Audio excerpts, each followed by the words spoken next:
তাকে যেভাবে হত্যা করা হয়েছে সেটা অনেকটা মনে হয় যেন পরিকল্পিতভাবে হত্যা, যেটা সিসিটিভির ফুটেজে দেখা গেছে।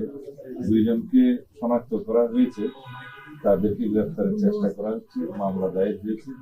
কিন্তু এর সাথে আমরা মনে করি যারা নির্বাচন বিরোধী, গণতন্ত্রের বিরোধী শক্তি, প্রতিটি ফেসিবাদী শক্তি এবং তাদের দোসররা, তারা তাদের ষড়যন্ত্রের অংশ হিসাবে এরকম আরো অনেক ঘটনা হয়েছে এবং সামনে হয়তো তাদের সে পরিকল্পনা আছে।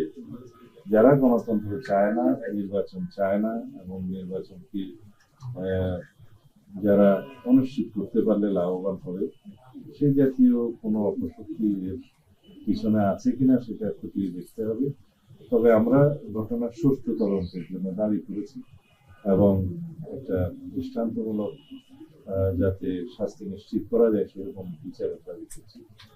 এখন স্বরাষ্ট্র মন্ত্রণালয়ের কাছে আমরা অনুরোধ করেছি, দাবি জানিয়েছি যাতে এটা খুব যথাশীঘ্র এর একটি তদন্ত আইনানুগ ব্যবস্থা গ্রহণ করা যায় এবং যারা হত্যাকারী তাদেরকে চিহ্নিত করে আইনের আওতায় আনা যায়। আমার মনে হয় এই জাতীয় কিছু ঘটনাগুলির মধ্য দিয়ে কথিত স্বৈরাচারী ফেসিবাদী শক্তি এবং অগণতান্ত্রিক শক্তি হয়তো নির্বাচনকে কণ্ঠকাঠিন্য করতে চায়, যেটা সফল হবে না। দেশের মানুষ গণতন্ত্রের জন্য লড়াই করেছে, সংগ্রাম করেছে, 16-17 বছর ভোটাধিকারের জন্য জীবন দিয়েছে। ছাত্র গণ-অভ্যুত্থানের মধ্য দিয়ে আমরা গণতান্ত্রিক আবহাওয়ায় ফেরত এসেছি এবং আমরা ভোটাধিকার প্রয়োগের মধ্য দিয়ে একটি প্রকৃত শক্তিশালী গণতান্ত্রিক রাষ্ট্র বিনির্মাণের প্রক্রিয়ায় আছি। এটাকে যাতে কেউ বাধাগ্রস্ত না করতে পারে সেদিকে আমাদের সকলের সজাগ থাকতে হবে।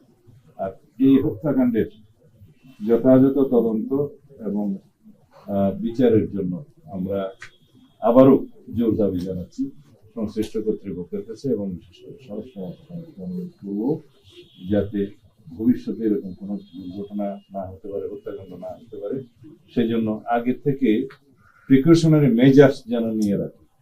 ঘটনা ঘটবার পরে যেন তদন্ত না করতে, আগে থেকে যেন সতর্কতা অবলম্বন করে, সেটাও একটা আইন শৃঙ্খলা রক্ষাকারী বাহিনীর দায়িত্ব। ধন্যবাদ। আমি আমাদের মাননীয় চেয়ারম্যানের পক্ষ থেকে, জনাব তারেক রহমানের পক্ষ থেকে আমি আজকে ওনার নির্দেশে এসেছি।